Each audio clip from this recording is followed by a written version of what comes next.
go. Ladies and gentlemen, blessed ones, we are back, and we're back with a big man guest. But tonight, support for this podcast is brought to you by our good friends at xbrain.co.uk for all of your supplementation needs, whey protein, brain pills, mushrooms. They do a lot. The Vikings, they got you covered. Enter promo code FIGHTINGWORDS at checkout to save 30% off your order. Support for this podcast is also brought to you our boys at Market Squawk, powered by livesquawk.co.uk for your on-demand data needs. Now, we're joined by the big man himself, with a very, very floral blue belly background going on in the background, which is, it adds a little bit of a nice touch. Big man Frazer Clarke, how you doing, mate? What's happening? How are we? I'm very well. Thank you for joining us. Champ. Yeah, Good. Where are you? I'm in Loughborough. I'm at training camp. So yeah, I'm in a hotel room. Yeah, just finished in the gym. So the amount you're up there, you should probably look at getting a little place up there, isn't it? Yeah, you know what? The base now. The thing is, I only live 25 minutes away from here, so I could commute it every day, but just for I know what it takes, to do a camp properly. Like, obviously, I have to leave the distractions at home. Yeah. It's not nice, but the missus and the kids, I have to leave them at home. Come here and I can finish training, get my nut down, get to sleep, get a proper sleep in. So I probably should look at somewhere up here, a little room. Probably get a little, because loads of students, little shared house or something. But obviously, I'll come and do my camp 6 or 8 weeks. And I get it covered. They look after me. They're really good people there. Imagine having you as a housemate. Like you got like done, boy. What's Loughborough good for? It's business, geography, and sport, isn't it? You got a couple of like business and geography boys, and then you got Big Frazer. Oh yeah, don't worry about that. Just don't make too much noise. Oh, they're all rascals, honestly. To be fair, they're all good lads. Everyone I've met, yeah, but they do love a party on a Wednesday night. Bless them, and I've had to go knock on a few doors. Okay, how's camp going? Have you got? Forgive me for even asking. Have you got a new fight date? Yeah, I'm fighting on the 30th, a couple of weeks. Booyah. Oh my god! There it is. Billam Smith. And on the card. Yeah, for sure. Yeah. I somehow have completely missed that. My apologies for that one. Epic. Yeah, I've not really screamed and shouted about it, to be fair, because I think one reason it's in Bournemouth, which is a long way from home for me. So there's not going to be too many people that are going to make that long journey down there. Times are hard for people. Do you know what I mean? But those that are coming, it's much appreciated. Still done a few tickets. And to be honest, all the talking, all the shouting, all the screaming, after the Olympics, just sitting back the last couple of weeks and reviewing everything, there's a lot of hype around me and a lot around the Olympians. But I think for me, it's time to, put the proof in the pudding rather than what could be, what he could be, what she could be. I just want to get my knuckle down and get the fights in and, prove what I'm about. I mean, Sky have invested. I mean, they've invested loads in the boxer link up, but particularly in heavyweight, we've spoken to a few. Like yourself, you're the poster child of what they want as the next gen of Sky heavyweights for sure. Like unequivocally, you're excellent on the mic, great fighter, Olympian, illustrious amateur background, all of the Sky tick, and you're from a great camp and everything else that comes with it. So from their perspective, it makes sense. It makes sense, but that's all good. But I feel like, I feel like the days of conning the public are almost over. You can't really con the public no more with all the social media and stuff. People try to, we're doing this in camp, we're looking great. It's about under the lights, getting in there, performing, and really and truly, you've got to win, but you've got to look good as well, especially in these early stages. It's about getting people excited, taking you at the rankings slowly, learning the new trade of the professional rounds and stuff like that. And I know I'm doing the right things in the gym, but like I say to everyone, what you do in the gym, what you do on Twitter and Instagram doesn't matter. It's about on that Saturday night in front of the lights, doing the business. How much of a difference have you found between pro and amateur? Because Olympics doesn't get bigger than Olympics. Your amateur background is huge. Yeah, it's difficult. I think the difficult thing is that we all had Olympians. We had it very good. You know, for a long time, we had it really good. We were traveling the world with great coaches, with great teammates, and the only thing we had to worry about was training and fighting. We basically had our arse wiped, you know, for years. And now you come into the pro game, and you pretty much you're the boss. You know, you have your management team and your promoter and stuff. But I think the difficult thing for me is I've never really had to make big decisions, and now I have to make decisions after decide who comes and works for me. Because what I say to a lot of pro boxers, guys tell me, you are the boss. I'm my own boss, and I employ people. You know, I employ management. Even the promoter really and truly, like in the most respectful way, he works for me in a way. Do you know what I'm saying? So I find it difficult, you know, trying to get flip things over, because for a long time I was in a system. Do you know what I mean? So I did as I told, I turned up when I was told, and I quite enjoyed that because it was very regimented. And now, like I say, you know, I think it's just, I know obviously I'm 30 years old. It's about being mature, and you know, I've been around enough professional camps to understand what it takes to manage them properly. So I'm going to make a few mistakes here and there, like everyone does, and you know, there's things I regret, but I'm enjoying the process. Yeah. What's been the most challenging thing for you though with that? I think, well, for me, obviously, personally, everyone knows I had this the hand injury. You know, I'm constantly working on it every second. Everyone knows I had the hand injury, and whereas before, you know, the fact is, I had everything covered. You know, I was really, I'd be with the physios every single day. I'd have the best of the best. You know, straight into the private hospital to get it sorted. You know, I told myself when I left the Olympics, go and get yourself cover, you know, for things like this. And being a lad and enjoying myself for so long after the Olympics, weeks went by and you left it. Next thing you know, you broke your hand and you've got a $5.5 grand bill if you want to get it fixed. You know what I mean? So it's like, you know, it's that them things there you can. I mean, I was very lucky. You know, I managed to Delboy my way out of it, but you know, these things, you know, you have to. My body now, my body and me as a person, I am my business. You know what I mean? So I've got to look after that best I can. And I think, you know, for all young pro fighters up and coming and stuff, I think it's learning that, you know, you are the product, and learning to look after the product, make the product work for you, for yourself. It's not easy. It's not, and you've done something a little bit different to what a lot of the young fighters do, because obviously the route one for any sort of visibility for you is obviously social media, right? You've gone down a bit of a different route. Obviously, you've gone down the Olympian and all of that stuff, but you actually are a fantastic talker, and the pundit work that you've done with Sky already, that's going to warm the fans to you so much more and get so many more eyes. Like, because, you know, how many people are just like cruising Graham day in, day out? Like, it just turns into noise. But when you're on the show and you're with Anna and you're with Johnny and you're actually got the mic in front of you, like, people immediately warm and they see much more of you, and that just brings more eyes to you. I think, you know, like I say, with Instagram and Twitter and stuff, it's just words and it's pictures. And I often think people are interested in what you're doing and want to see what you're doing, which is great. And you know, I love getting good content to share to them. But pictures of myself sweating and you know, after a session, I'm a little bit pumped. I was going to say ripped, but I was going to say ripped, but that's never going to happen. So you know, I think people just get a bit sick of, oh yeah, this guy's a boxer, like, yeah, come on, like, you know, I'm going to do this, I'm going to do that. I've just sort of, you know, I want to keep active on there, social media. I want to keep busy, but it's just words, isn't it? Do you know what I mean? Like, you can have, it's just words. Anyone can say it. Anyone can put a picture on, throwing the perfect looking jab, or a video doing pads for 10 seconds that look fantastic. People can look at it and think, oh my God, this guy's unbelievable. But the reality is, when you're in a fight and there's another man in front of you, it's a lot different. It's a lot different, and I know that.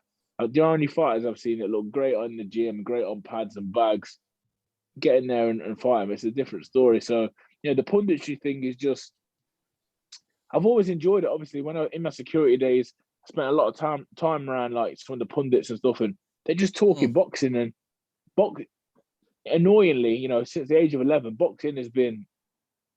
It's like, you know, it's everything I do. Like when my missus says like, "Oh, what do you want to do the weekend?" I say, "Should we go and watch the boxing somewhere?" She's like, "I don't know what to buy you at birthdays and Christmas because you have no interest. Your only interest is your job. You know, I can't buy you another pair of boxing gloves. Like, you know, like there's nothing you're interested in." So just talking about it comes quite naturally to me, and it's something I enjoy. You know, it gets me out, it gets me to the shows, and also, you know, let's not butter it up. Like, it's good exposure. It's really good exposure. I can only be myself. I try. I get some things wrong. You know, I'm not perfect when I'm doing the commentary and the commentary and the punditry, but you know, I give it my best, and I enjoy doing it. I mean, first it's of all, one of those things too. So I was just going to say, no, go. Like with the this rise of the YouTube thing and everything like that, like for example, someone like Ryan Garcia, we were talking about this the other night. He comes from the opposite thing where he's a boxer first and he's got a social influence, and you can't hold that against him. Do they deserve a lot of the money? No, because like there's a lot of like the prospects that deserve that, but whatever. But you can't hold it against people for the exposure they get, and that's where things like this is great. Like for example, my missus, I'll force her to watch the fights all the time, but if she's seen the All Access or 24/7 or something like that, she's invested when you get to know the people. So what you're doing is amazing because people get to see you for you, and they buy not just into the boxer but the person behind it. And it's sadly such a rare combination for people to be able to do the talk as well as the fighting. So it's brilliant. And you know, this is my not advice, because who am I? I've just come into the pro game, but we mentioned Ryan Garcia. Yep. I'm sure every prospect in this country or around the world, I'm sure they've got an iPhone. I'm sure they can video themselves. I'm sure they can make their own content. It's about having the confidence, and doing that and then posting it. But do that with your personality. Don't look at Ryan Garcia. Don't look at Floyd Mayweather. Don't look at these people and think I'm going to imitate them. Be yourself. Do you know what I mean? Yeah. Like that's me. I can't ever. People see me as 6'6" black guy and think you know, oh, this guy, he's probably a gangster. I listen to 80s music. I watch Only Fools and Horses. I've not got a six pack. I like going to the pub. I'm from a small town in the country. Me and my best friends, you know, we just kick back. I love my grandparents. I go and see my grandparents most days. They have a farm, so I go and see the horses. I can't bullshit it and just, you know, and be something I'm not. And I think people are either going to love you for that or they're going to hate you for it. Do you know what I mean? It's just one of them things.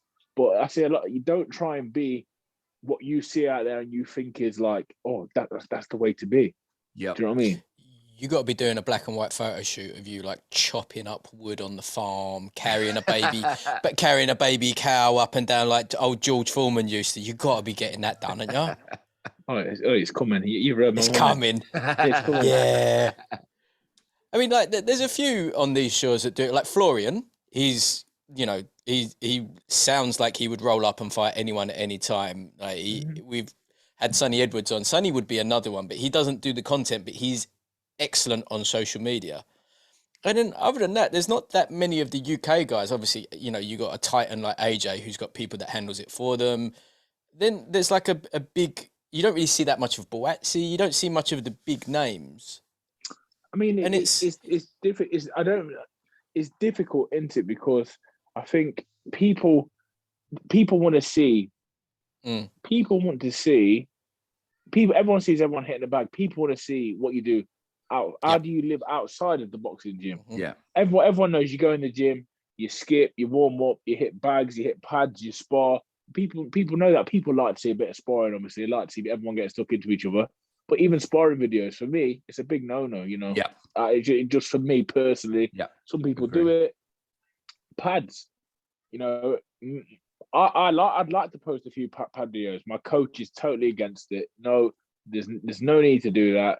He just thinks into, you know, maybe giving someone else the edge or on looking at your style or looking at what you do. So really, and honestly, that and you know, I think this is that's a winning mindset of a coach. You know, he Yeah. don't want to give no one 1% advantage. Yeah. And I'm like, look, I need to keep people engaged. This is what people like to see. I'm not just a boxer anymore. I'm a professional boxer. I'm trying to grow a fan base, because a fan base ultimately equals dollar signs, and dollar signs is what you need in this game. So there's so much to think about. You know, when you are doing these things, like, I think I like to give people a glimpse. I don't like to show people everything. Yeah. Yeah. I mean, with you know, you got the biggest platform in the game backing you, and you know, we've had one chat with Adam in the past, and he's an immense being. Surely he's someone that can. Do you go to him for advice? Have you asked him anything before, or is he like a very distant thing until the show comes on? No, Adam's someone that's interesting. So, you know, after the Olympics, Adam was one of the guys that really made a push for me, you know, and I think, you know, people talk about why Sky. I think Adam played a big part in that, because we all know the voice, don't we? We know the voice from the TV, but when it's there, it's sitting, it's telling you, and not just that, he's been in the game for so long, and he's talking to me about all these different stories of all these different fighters that have worked with, and it just made sense, you know. I think the main story with that I could relate to from Adam was the journey of Ricky Hatton, you know, and you know, I think he just said, like, if you look what we did with Ricky, it's exceptional. And when I think about it, you know, like when I was growing up, Ricky Hatton he was the man. He's the people's champion. Yep. I look at a lot of similarities. Like, he's a family man. He's still very grounded. He doesn't think he's better than anyone else. He goes to the pub. I go to the bloody pub. Let me tell you that. So you know, I just thought, you know what, Adam, I'd like to say, he rolled out a very good script for me, and you know, it looked good. And you know, I like Adam. I've always liked him since like the security days. You know, he's always showed interest in my career, and you know, the plans that he's got and Ben Shalom have got with Sky and with Boxer. If you're not excited by it, you know, you're crazy, because they sold it for me. Yeah, I mean, we've been, you know, to be fair, deeply impressed so far, because obviously you never underestimate Sky, but you never underestimate Sky. But they've got new promotions and they've got a lot of unknown quantities, but they've kind of smashed it. We've been to, how many of the Boxer shows we've been to now? Is it 3? 3, I think. Two, 3. They're great. They're great shows. They're good shows, and do you know what? Like even though I'm one of the guys, I'll be honest, and I think if the people at Sky and Boxer are honest, there's still teething problems. You know, it's still like it's still an ongoing thing. But I'd say show by show, it's getting better, and it's the same as any pro show, whether that's Frank Warren, Eddie and DAZN, or Sky. Some shows are good, and you on paper they look fantastic, and they don't quite catch a light. It's the same with Boxer. Some shows and some matches, until they're actually in there, they don't quite gel. Yeah, and, you know, that can't be helped sometimes. But like I say, that's all going to happen throughout boxing. Yeah, there's some. I mean, like you said, teething issues. Like with the few that we've been to, there's been some like running order issues where, you know, you got people that are, you know, relatively big names or British champions or whatever, and they're like fourth from the top with someone that's nowhere near that big of a name, but on paper they're a bigger eye bringer, I guess, and then they get bumped up. But you understand that, you know, you can kind of get it. I think we should bring this up as we're talking about Boxer in a minute. What happened with you and our boy TKV? So obviously I was doing a punditry on the night of his fight. I was doing a punditry, and he fought Jake Darnell, the guy that I fought on my debut. Yep. Who I've actually become quite close to, you know. Oh yeah. I got a lot of time for him. He's sent me a few messages. I seen him and his family at the show. Went and give him a big embrace, you know. Nice.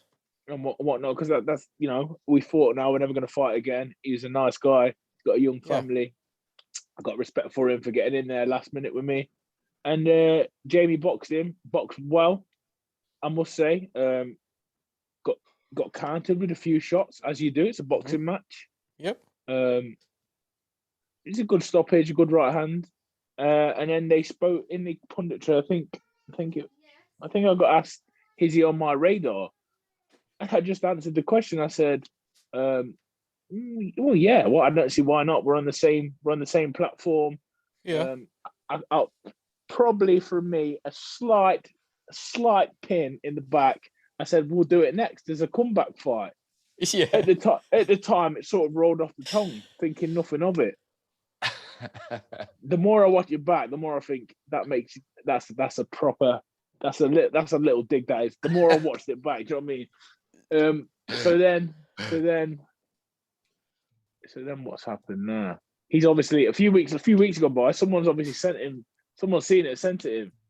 Next thing I'm getting a few notifications, a few DMs off a few of his boys and whatnot. And you know me, I'm one of these guys. I'm just thinking of these guys just trolls. So sometimes, you know, if I've got nothing going on and I'm in the mood, remember I'm a human being. Yeah. Remember I come back at some of these guys, you know, and I'm like, yo, say nothing, you know.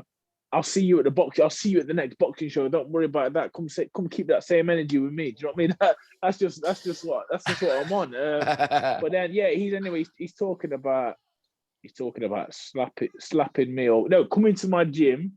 He's gonna come to my gym and what did he say? Was it set pace? He's gonna come to my gym and do something anyway. I think headlocks were involved, weren't they? Something to do with headlocks. No, that was a different message. That was. Oh, that was a different one. All right. The first one was, "I'll come to your gym, and I know it's set pace, something like that." So I'm just and then it was, "Yo, yeah, when I see this guy, I'm gonna headlock him up." Little did I know at that point, the geezer's got a background in wrestling, so I was thinking, "Yo, if this guy comes and tries to headlock me, he's gonna end up getting spun." But if he's a wrestler, you probably can. Do you know what I'm saying? Right. So now I've sent him the postcode to the gym. Yep. I've said, look, I'm here Monday to Friday. I'm here Monday to Friday all day, every week. Come see me. The headlock. I'm waiting for the headlock. Yep. You know, it can't run like that. Yeah, and that's basically it. You know, other than that, you know, since then we've had, you know, a little bit of a chat and I just said, look, yo, you're talking about headlocking and stuff. Like, is it really that? Are we gonna see each other at a show and get into it, or are you gonna keep winning? Am I gonna keep winning? Yeah. In 12 months' time, are we gonna get paid? Yeah. And made the best man and win paid well too. And go forward. Do you know what I'm saying? Because what you got to remember is, listen. Once he's seen that interview, as a man, I understand he feels like he's got to do something, because I do the same. Because it's national TV and whatnot. But when I just thought at the beginning, you know, when he's talking about headlocking and coming to my gym, I'm thinking, wait a minute. Hold on. Are we going down that? Are we going down that road? Do you know what I'm saying? So I'm like that whole week. I'm at the gym. I'm just looking at the door just in case, you know. What if he turns up? Do you know what I mean? If it's a man of his word and he turns up, then obviously it's bananas, isn't it? Do you know what I mean? But so we had a bit of a chat. Not really any hard feelings, you know. I imagine he'll chuck a couple of digs out, and next time he's on the interview, I'm being respectful. I'm being respectful. He should though, right? All it does is put more money in your pockets in a year, 18 months time. Of course, I'm being respectful when I say this. I'm being respectful. I think I'm a better fighter, and I think I'll stop him. And that's just me backing myself. What am I supposed to do? Not do that, because, and I don't just say that for the sake of saying that. I wholeheartedly believe that. In 12 months' time, he'll be a better fighter. I'll be a better fighter. I think the British public like an all heavyweight British class. Hell yeah! Let's do it, man. Let's headline. I mean, Fabs and Gorman just got announced today, didn't it? Exactly. So, you know, once they're obviously, I imagine they will have the winner of that will have a couple of defenses. Probably. Well, I don't know now. You know, people don't care about keeping the British title anymore. They just want to get through the rankings. It's weird, right? It's a strange one, you know. Yeah. You know, for me, people used to want it. Box a few Brits, headline a few shows in your own country, make a bigger name for yourself. You only got to fight 2 more times, right? And it's yours forever, isn't it? Do you know what I mean? Yeah. Maybe they'll keep it, or maybe they'll move on. So then, obviously, in 12 months' time, maybe if not by that time, me and Jamie are probably in a position to have an eliminator for that title. Do you know what I mean? So then yeah, obviously I'll win that. Then I'll go. So I beat him, and then obviously I'll go and beat whoever's the champion then, and then that's it. No, is the British route the one you want?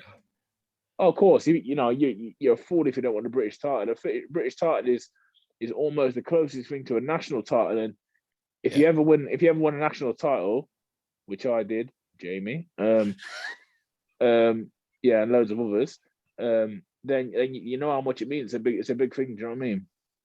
Yeah, to be fair, it's probably the most beautiful of the belts. I think so. You know that and the Ring magazine, they're similar in the way, aren't they? Do you know what I mean? So, it's definitely. But it's your own country, innit? Obviously, some people have ambitions of being the best in their country. Some have ambitions of being the best in the world. But I think it's definitely one of the stepping stones. And if you just look at the list of the names that have won the British title, you don't really have to say much more. No, you don't.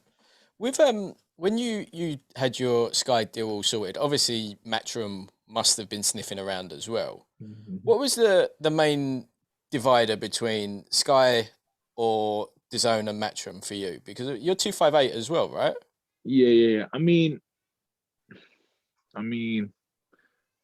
Eddie will say that he wasn't really interested, which he probably wasn't. But the numbers, he threw good numbers at me.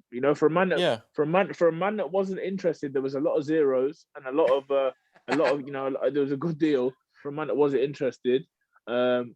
Sky was a place which no, you know what? Let's not. They offered me really good money. More zeros. More zeros. I'm not going to bullshit. The position I'm in my life, I've got a missus and I've got 2 kids.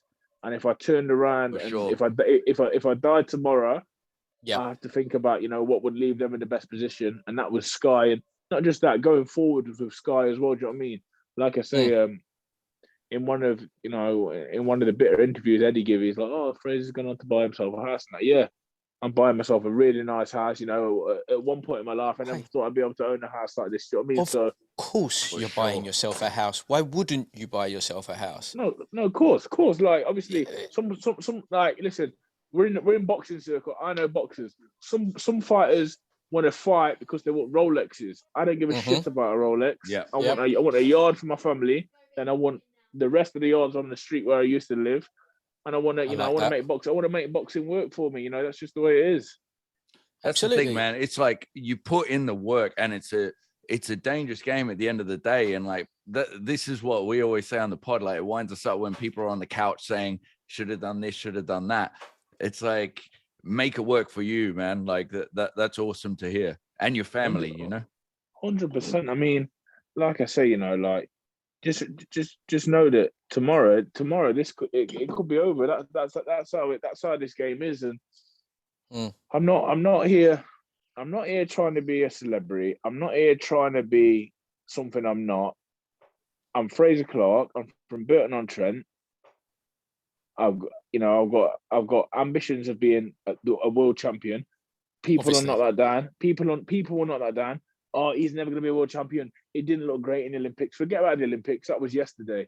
I'm working hard now. I've got my own ambitions. I'm doing everything I can to do that. Let me live. Do you know what I mean? Also, that's another fucking thing when, oh God, sorry, this really winds me up. Like, when people say that, like, the fucking nerve to say someone who's literally one of the best in the world, the Olympics, like, is the holy grail for amateur boxing. That line's a bit blurred now, whatever. It is the holy grail. To say, oh, you didn't look, you're in the fucking Olympics. That is incredible. And half the people talking shit. Exactly. And these people talking shit from the couch with popcorn and fucking Cheetos on their chest. Like, where's the fucking balls of that come from? No, it's just, it's you know what it is, like, people are fickle, aren't they? Do you know what I mean? Like, it is what it is. If people think I was given that Olympic spot, I can show you 12 years of. I've got scars, I've got bruises, I've got traumatic stories. That was a lot of effort to get there, and like I say, like, I'll never stop talking about it neither. As much as people think, oh, you're a pro now, you can't live off the Olympics. I'm not living off the Olympics, but I'll never let you lot forget that 12 years I put into that dream.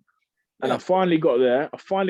Whether I look good, bad, ugly, or what, my goal was to get an Olympic bronze medal. You know what's sitting in my safe at home? Olympic bronze medal. I wanted a gold. Fact. I mean, I wanted a medal, but there's a bronze medal in my car, in my safe at home. And do you know what? There's not many people in this world that can say that. So you know what? I'll be proud forever. I don't give a shit, man. Exactly. So it weren't that long ago before someone broke into James DeGale's and nicked his, right? I mean, you just got some bollocks of them. That the fucking mate, honestly, like I've actually insured. I've insured did some a house insurance with them. I insured. They said like there was a category for medals, and how much do you insure an Olympic medal for? I've got no idea. Exactly. Like, what would you even? To me, it's priceless. To me, 100%. To me, it's absolutely priceless. I couldn't even put a price in it. I said like, it's definitely 100% the most valuable thing I own. Like, and that's not even in. It's not actual bronze. None of the medals, by the way, are made of the gold one's not gold. The silver not silver. It's this game. They were all recycled, so they were parts of old phones and laptops. So it's worth. Really? It's actually worth nothing. Yeah, it's actually worth nothing. But it's worth everything at the same time. Yeah, you know what I mean. Yeah, it's worth 12 years of your life. You know, it's worth 100%. Yeah, and like for a lot of fans, like we all knew you as from security. Guys, anyway, go on. One second, my food's there. Room service. What's it? Yeah, go on. Oh, thank you very much. Thank you. So I was just going to say, like from a fan perspective, like we all knew you from the mega fights that you were working security on, right? Before you even went pro, before you even become like a national known thing from Tokyo and stuff. Like, how much mental shit have you seen just working the door, as it were? Because you must have seen some fucking wild stuff. Yeah, I think I tried my best to stay away from the actual doors because that's just a different kettle of fish, So I just salute and take my hat off to any of the door supervisors or guys working the door circuit, man. Be careful out there because remember we're in 2022 and people are crazy. Yeah. So I always try to work the boxing, but I was metaphorically I was saying like having you on like but even at the boxing though, people are mad. Once people there must be something. It's a recipe. Alcohol, drugs, and watching other people fight. It gives everyone this supreme confidence. Oh, all of a sudden they think they can do it too. They're like, this is how they should have done it. Seriously, I used to not. I'm not kidding. I used to knock people out. I used to take them out the back door. It happened a few times. I'm not kidding you. Because some people know as a boxer. I can remember one. I'll tell you what's the good story. One time it was Anthony Corolla versus Derry Matthews in Manchester. So there was a load of Manchester fans, a load of Liverpool fans, and in the middle of that there was someone fighting from Leeds. So there's a load of Leeds fans as well. And and this was on the Saturday night. The next week, I was in the ABA final versus Joe Joyce. And I can remember it was going off that bad. People coming at me. And I was thinking, I can't throw no punches because I'm going to hurt my hands. And I've got the biggest fight of my life next week. So I was just dodging. I was like Bruce Lee, kicking here, kicking there, dropping the headbutt on a few people. It was crazy.